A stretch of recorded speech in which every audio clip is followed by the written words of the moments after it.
고린도서 12장 4절 7절에 은사는 여러 가지나 성령은 같고 직분은 여러 가지나 주는 같으며 또 사역은 여러 가지나 모든 것을 모든 사람과 이루시는 하나님은 같으니 각 사람의 성령에 나타나는 것은 유익하게 아십이라 그랬습니다. 하나님이 주신 성령 은사를 반드시 하나님 영광을 위해 사용해야 됩니다. 성령 은사는 분명히 하나님의 영광과 하나님의 확장에만 사용해야 됩니다. 우리 주변에 보면 하나님이 주시는 은사를 사용하고 자신을 높이고 자기 영광을 위해 상환하는 사람은 종종 있습니다. 우리는 예수님의 인생을 사는 사람들입니다. 모든 일을 내가 한 것이 아니고 하나님이 하신 겁니다. 주신 성령 은사를 가지고 하나님 일을 하되 모든 영광은 하나님께 돌려야 됩니다. 분명히 성령 은사는 자신의 것이 아니고 하나님의 은혜로 사모하는 자에게 주신 것입니다. 주신 은사를 바르게 알고 하나님께 영광을 돌립시다. 자, 은사는 하나님의 수단이자 도구입니다. 성령 은사는 하나님의 일을 효과적으로 이루시기 위한 하나님의 수단이자 도구인 겁니다. 그래서 사명이 있으면 하나님께서 은사를 주셔서 그 사명을 감당하게 하셔요. 그래서 사명이 있는 분들은 은사가 나한테 나타나 보고 해야 됩니다. 하나님은 그렇게 다 일을 하게 해요. 사도행전 10장 38절은 은사의 중요성을 간략하게 말하고 있습니다. 하나님의 나사렛 예수께 성령과 능력 기름 부어 하시며 저가 돌아다니며 착한 일을 행하시고 마귀에 눌린 모든 자를 고칠 수 있는 하나님이 함께 하셨습니다. 예수께서 이 땅에 오셔서 예수의 사역을 감당하셨습니다. 예수님의 사역을 감당하셔서 성경은 무엇을 기술하는가 하면 하나님이 그와 함께 하셔서 그 일을 하셨다는 겁니다. 하나님께서 그와 함께 하시면서 하나님의 일을 하게 하셨는데 하나님 함께 하신 그 모양의 성령 은사라는 것입니다. 은사는 하나님께서 하나님 일을 하실 때 하나님의 역사를 펼칠 때 그 일을 효과적으로 하라고 우리에게 부어주시는 도구 수단입니다. 예를 들면 고기를 잡을 때는 그물과 낙서가 필요하고 밭을 갈 때는 쟁기와 삽이 필요하고 밭에 기물을 밀 때는 호미가 필요하며 배이삭을 베는 낫이 필요합니다. 연장은 그때그때 필요합니다. 옛날 군대에서 야전사 하나 주고 집을 지으라고 했답니다. 그러나 하나님께서는 우리 보고 하나님을 하라고 하실 때 연장을 주시기를 하라고 하십니다. 사명이 있으면 분명히 은사가 나타납니다. 하나님이 주신 연장을 가지고 예수님이 사역을 사도들이 그대로 감당했고 사도들이 사역을 오늘 우리가 그대로 감당해야 되는데 아무런 연장도 주시지 않으셔서 일하라고 하지 않습니다. 하나님은 그게 비합리적인 하나님이 아니에요. 합리적인 하나님이세요. 하나님이 우리에게 일을 하라고 하실 때 반드시 연장을 주시면서 일을 하라고 하십니다. 예를 들면 밭을 가려고 하시면서 곡괭이도 주시면서 삽이도 주시면서 밭을 가려고 하지 맨손으로 가려고 하지 않습니다. 벼이삭을 베면서 보라 벌써 들판이 휘어져서 추수욕이 많다라면서 그냥 가서 일하러 가지 않으시고 성령 권능을 주시면서 이걸 가지고 열심히 전달하고 하시는 분이 하나님이십니다. 성령 은사는 하나님께서 하나님의 일을 효과적으로 하라고 우리에게 부어주시는 연장이다 도구 수단이라는 걸 꼭 기억하세요. 성령 은사는 하나님의 일을 하라고 주시는 도구입니다. 성령 은사를 가지고 하려고 사용해야 됩니다. 그렇게 왜 사명이 있으면 반드시 은사가 나타납니다. 그래서 은사를 가지고 하나님 소명을 감당하시기 바랍니다. 자, 은사는 교회의 덕을 세우기 위해서 주시는 거다. 은사가 주어진 목적은 교회의 덕을 세우기 위해서 주십니다. 교회의 덕을 세운다는 거 말할 때 성경에 덕을 세운다는 말이 자주 등장해요. 이 말은 덕담한다는 말이 아닙니다. 잘 살아야 행복하게 살아야 부모님 오래 사십시오. 건강하십시오. 이와 같은 덕담을 나누는 것은 성경에 나오는 덕을 세운다는 말이 아닙니다. 성경에 덕을 세운다는 말은 하나님 앞에 덕을 세운다는 말입니다. 하나님의 나라와 하나님의 사람들을 세운다는 말입니다. 하나님이 살아계셔 증명한다는 말입니다. 성령 은사를 가지고 자신 안에 교회를 세우고 자신의 온몸이 거룩한 성전이 되게 하고 다른 사람들의 마음에 교회를 세우는데 사용된다는 말입니다. 성경에 덕을 세운다는 말은 저 사람을, 저 영혼을 하나님 앞에 온전한 자로 세운다는 의미입니다. 다시 말하면 하나님의 자녀로 하여금 온전한 교회로 세우도록 하기 위하여 하나님께서 부어주시는 것이 은사입니다. 그리고 12장 7절 각 사람에게 성령이 나타나시면 유익하게 하십니다.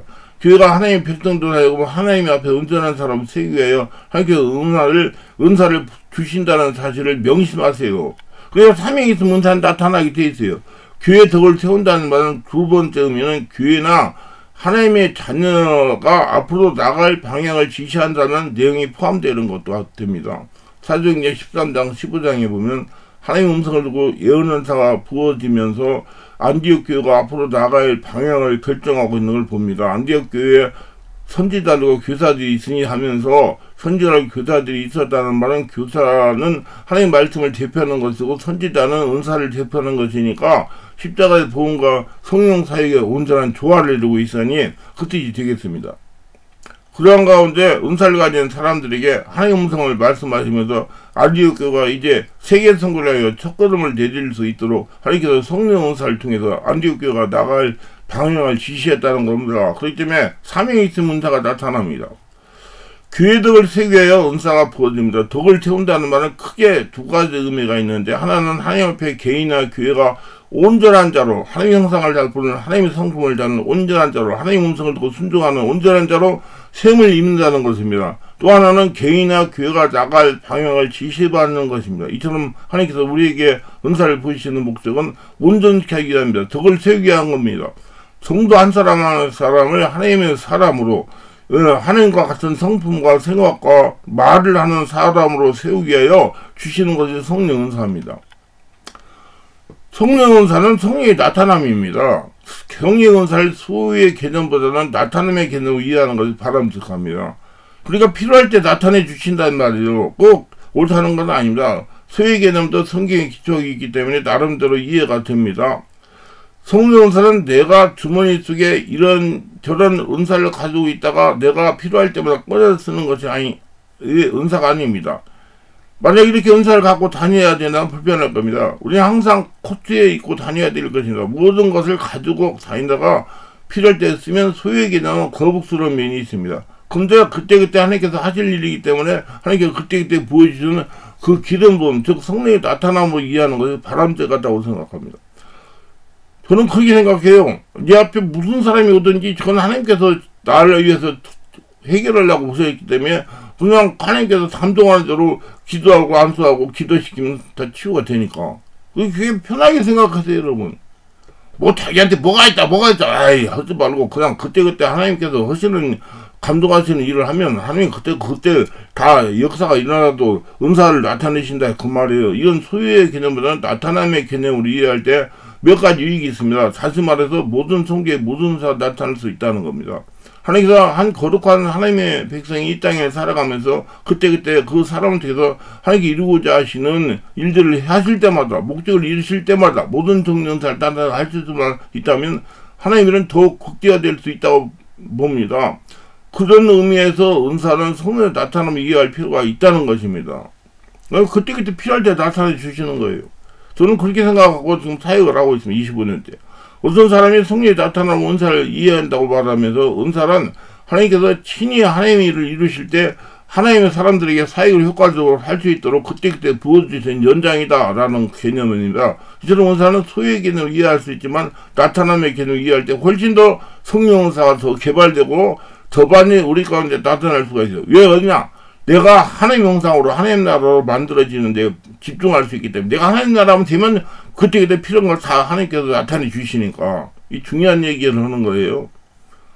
그러나 우리나라에는 소유의 개념으로 많이 이해하는 것 같습니다. 되게 은사를 소유의 개념으로 이해하면 각성, 문제길, 앞날 예언 등 모든 것을 할 수 있다는 사람을 이해할 수 있다는 겁니다. 소유의 개념을 이해할 수 있지만 나타남의 개념을 이해하면 성령의 은사를 가지는 목적을 극대화시킬 수 없습니다.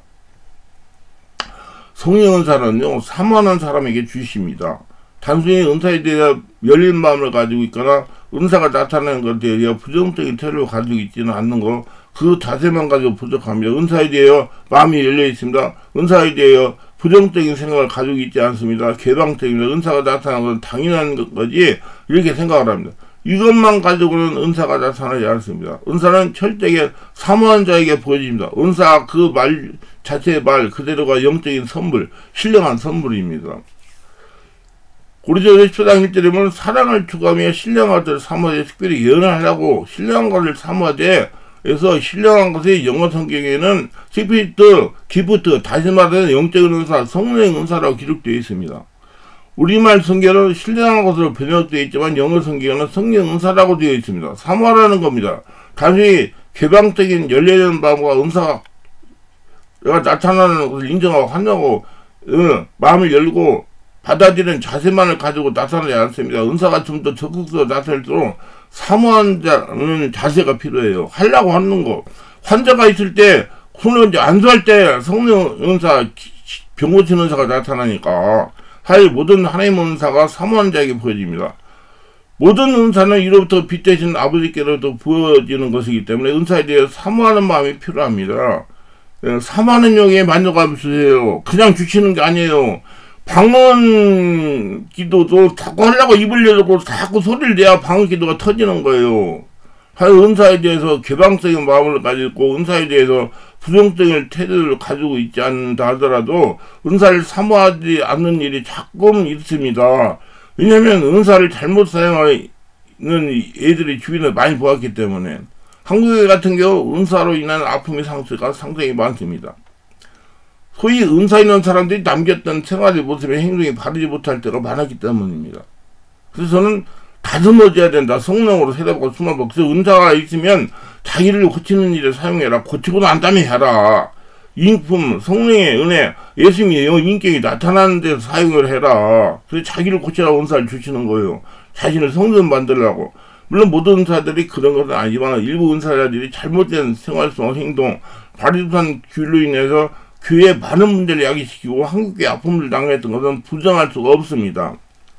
인격이 잘못돼가지고 하나님 나라가 되지 못하고 성령의 지배 장악을 되지 않고 외면의 상처가 치유되지 않아가지고 그래서 인간성을 풍겨가지고 사람들이 상처를 주고 이 고통을 주기 때문에 목회하는 목회자들도 은사를 별로 달갑게 생각하잖아요. 은사가 없어도 교회 다 돌아가기 때문에 이런 성령 은사에 대해서 바르게 지도할 수 있는 지도자가 별로 없었기 때문입니다. 은사에 대해서 개방적인 마음을 갖거나 부정적인 태도를 가지 않는다고 해도 은사가 주어지지 않습니다. 이런 부정적인 태도가 아니면 은사 안 나잖아요. 왜냐하면 은사는 적극 참호하는 자에게 주어지기 때문입니다. 그 담임 목회자가 은사에 대해서 거부하고 은사를 신경도 안 쓰면 은사 안 나타납니다. 성령 세례 역사도 신경 쓰지 않고 애타려가 나요. 신경 쓰고 관심을 갖고 있는 사람은 성령 세례가 나타나는데 신경 안 쓰는 사람, 말로만 하려고 하는 사람은 절대 거기에 성령 세례가 임하지 않습니다. 이런 점에서 우리가 기회가 그런 은사를 사모하는 거예요. 자, 은사는 상급으로 주어지는 것이 아닙니다. 은사는 상급으로 주지 않습니다. 상급을 다시 말하면 대가나 훈장이나 공로, 의의 결과로 주어지지 않습니다. 은사는 대개 함야에서 노력했고 헌신했던 공로나 훈장으로 주어지지 않습니다. 보통 전쟁터에서는 공을 세운 자에게 대가로 국가에서 훈장이나 노고를 취하는 모습을 볼 수 있습니다. 이런 공로 사상들이 가끔 그리스도인들에게 많이 있는 것을 볼 수 있습니다. 공로 사상과 기독교가 접목하면서 이런 경향이 많이 생깁니다. 은사를 상급으로 받으려는 겁니다. 하나님께 열심히 봉사하고 충성한 자거나 하나님께 은사를 받으려 가는 겁니다. 기도 많이 하고 헌금 많이 하고 오랫동안 헌신했던 하나님 앞에 쌓여있던 공로들 그 대가로 은사를 하나님께서 우리에게 부어주시라고 생각하고 은사를 사모하는 사람이 많습니다. 그래서 열심히 해야 된다 이 말이 열심히. 아닙니다. 은사는 앞에서도 얘기했지만 교회의 덕을 세우고 개인의 영혼이 유익하면서 내 앞에 서 있는 영혼들과 내 앞에 서 있는 교회를 유익해서 만들기 위해서 하나님께서 네게 부어주는 것이기 때문에 나 때문에 부어주는 것은 절대로 아닙니다. 베드로가 성전에 들어갔는데 40년 동안 날 때부터 안진병인 사람을 고쳤는데 사람들이 베드로를 보면서 대단한 사람처럼 보았을 때 베드로가 너희가 어찌하여 내 경고로 이 사람을 고쳤던 것처럼 생각하는가라고 그랬습니다. 내가 경건한 삶을 살았기 때문에 내가 기도하고 오래하고 오랫동안 헌신하고 진리에 충성하고 이렇게 살았던 경건한 삶을 결과로 내게 은사가 부어지고 이 사람을 고친 것이 아니라는 겁니다. 절대로. 은사는 경건의 결과로 주어지지 않는다는 겁니다. 다시 말해서 상급으로 주지 않습니다.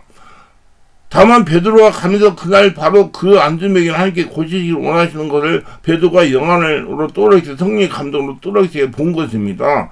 하나님의 행하심을 베드로가 정확하게 읽고 동참한 겁니다. 우리가 해야 될 일은 주님과 친밀한 사랑의 관계에 서 있으면서 하나님이 무엇을 원하시는지 주의하여 보다가 그걸 정확하게 보고 읽어서 동참하게 되는 것입니다. 그래서 성령이 충만해야 돼요.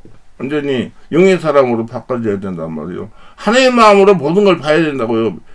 가나안 땅을 정사는 여호수아 갈렙 같아야 된다는 얘기예요. 그래야지 여러분 정확한 성령의 은사를 받고 사용할 수가 있어요. 그렇기 때문에 여러분 앞에 문제 있는 사람이 오면 이거 하나님이 나를 통해서 고치려고 한다고 생각하고 하시면 돼요. 저는 그렇게 사역을 합니다.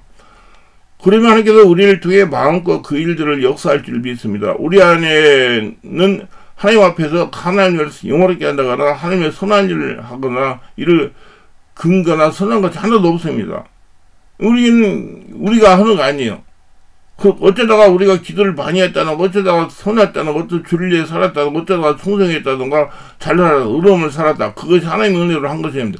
그냥 은혜로. 하나님 은혜로 된 거예요? 내가 한 게 아니고. 그걸 자꾸 내세우는 사람은 그 사람이 살아있는 사람, 아직 아담만 있는 사람이기 때문에 하나님 관계가 없는 사람이에요. 우리 영적인, 육적인 구분을 잘 하세요. 영의 사람, 육의 사람 구별하는 법 책도 있으니까 읽어보세요. 영의 사람이 되어야 되네요. 그래야 하나님 관계가 있어요. 그래야 하나님한테 은혜를 받을 수 있고 은사를 가지고 하나님 영광을 쓸 수가 있습니다. 사실 우리가 짓는 것은 주밖에 없습니다. 어쩌다가 주를 위해 살기 시작했고 어쩌다가 내가 영적 분별력을 가지고 주의 길을 따라 잘 따라갔다가 모두 은혜라는 겁니다. 모든 것이 하나님 은혜예요. 하나님 은혜, 하나님께서 하셨습니다. 내가 낮은 것이 하나님 은혜로다. 은사를 상급이나 대가, 희생에 지불되는 보상으로 생각되면 몇 가지 문제점을 갖기 시작합니다. 첫째, 은사를 상급으로 여기면서 많은 분들이 은사 받는 걸 어려워한다는 것입니다. 산에 기도를 가서 은사를 받았다. 그런 분들은 간증을 하기 시작하면 산기도 가서 소나무를 뽑았고 돌을 들었다 놨다가 그래서 은사가 퍼졌다고 하니까 대부분 사람들이 난 틀렸구나, 난 안 되구나 합니다. 난 이제 초신자인데 새신자인데 난 기도를 받지 못하니까 많은 분들이 은사를 받는 일에 어렵게 생각하고 마음을 받기 시작합니다. 기획해야 할 것은 은사가 주어지는 것은 대가로 주어진다, 상급으로 주어진다 하는 이런 인식이 오면 은사를 받는 것이 어려워진다는 것입니다. 상급은, 은사는 그런 상급으로 주시는 게 아니라 하나님의 선물이에요. 사명을 감당하러 주시는 선물. 두 번째, 은사의 대가를 지불하여 받으려는 인식은 은사의 계급장을 하나 달아놓은 것입니다. 방언은사는 1등병 계급장, 예언은사는 소위 계급장, 능력 행하면 은사는 대위 계급장, 귀신을 쫓아 병을 고치는 놀라운 일을 일어나고 강력한 은사가 나타나면 소령 계급장, 은사의 계급장을 달아놓은 일이 생기는데 성경에 어디도 은사를 계급이라는 말이 없습니다. 은사의 급은 있어도 낮은 급 은사가 있고 높은 급 은사가 있다고 성경은 전혀 우리에게 가르치지 않습니다. 모든 은사를 하면서 주어지며 신령한 것들을 이고 소중한 것들은 내 앞에 있는 영혼들을 세우고 교회들을 세우고 내가 지체로 있는 교회를 세우는 이유를 위해 덕을 세우는 하나님께서 온전함을 위해 부어지는 하나님의 거룩한 선물을 기억하세요. 하나님께부터 오는 것을 어떤 것도 소홀한 것이 없어요.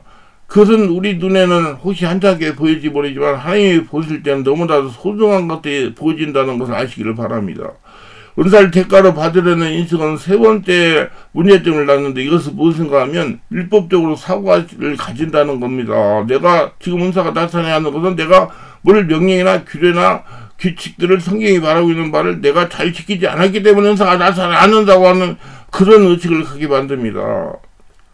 다시 말해서 율법주의를 평정시키는 역할을 했다는 겁니다. 초신자들은 아예 받을 생각을 하지 않습니다. 전도사님이나 목사님이나 권사님이 장로님들이 나타나는 것들이지 나는 아직 기도량이 쌓이지 않기 때문에 더 기도하고 더 봉사하게 되고 더 충성해야 되고 더 열심히 성경 봐야 되는 인식을 낳았다는 겁니다. 기억하세요. 지금 성령 역사는 교회 시대입니다. 신약에 가는 특성이 무엇이냐면 성령입니다. 말세가 되면 내 남자가 여종의 성령을 물부터 부어진다. 절미도 환상을 보고 늙이는 꿈을 꾸고 또 그리스도를 믿는 자는 이상을 보셔서 꼭 그걸 믿으시길 바랍니다. 그 모든 일들에 성령이 부어진다는 말은 은사에 대한 가능성이 모두에게 열렸다는 것입니다. 그래서 여러분 절대로 성령 은사는요 자기 하나님 성도이 되면 그때그때 하나님께서 사람을 살리려고 두시는 거예요. 그렇기 때문에 먼저 자신을 살리고 다른 사람을 살리게. 아픈 사람이 왔다 그러면 아픈 사람이 왔을 때 기도하라 감동을 좀 안도하라는 얘기예요. 그럴 때 성령의 이 기능 은사가 나타나는 것입니다. 은사는 쓸 때 나타나는 거예요. 예. 은사를 받았다 그러고 하는 게 아니라 사람이 상황이 있을 때 쓸 때 은사가 나타나는 것입니다. 모두 다 그렇게 은사를 받아서 하나님 영광을 위해 사용하셔가지고 하나님 사명 잘 감당하시기 바랍니다. 기도도 합니다. 오늘 또 저희 설교를 끝까지 시청하시는 분들 특별하게 구독, 좋아요, 알람 설정, 궁금하신 분들 축복하옵소서. 성령으로 세례받고 성령 충만한 성령의 하나님의 은사가 나타나서 하나님과 친밀하게 되며 하나님의 사력을 증명하며 오늘 하나님의 성도이 되어가지고 하나님의 복을 거둬들이며 하나님의 사명을 감당하며 살게 하옵소서. 예수님 이름으로 기도합니다. 아멘.